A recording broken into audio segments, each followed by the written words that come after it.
واعلم رحمك الله أنك إن صليت ولم ترزق الخشوع وانتهيت من صلاتك فأقبلت على ربك واشتكيت إلى الله سبحانه وتعالى هذا البلاء العظيم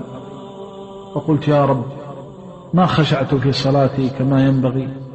يا رب ما تأدبت معك، يا رب ما وقفت بين يديك كما ينبغي الوقوف، يا رب سامحني، ربي تب علي. أوصيك بهذا الندب: من صلى لله عز وجل وبعد صلاته انكسر قلبه لله جبر الله كسره وأعظم أجره، ووقف بين يدي الله، وإذا وقف بين يدي الله يشكو إليه شكوى المنكسر الذليل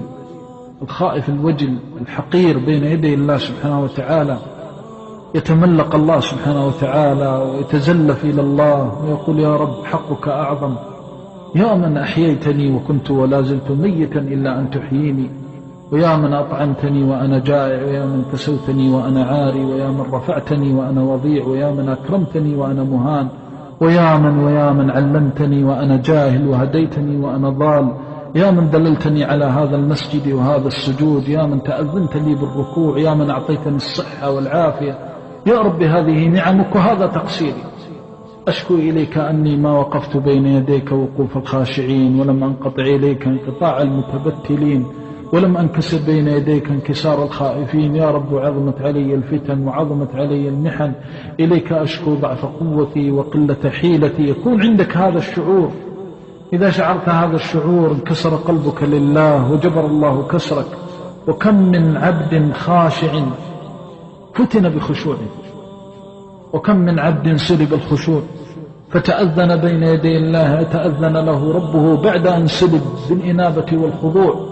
جبر الله كسره وأعظم أجره وعوضه ما فقد. أخي في الله،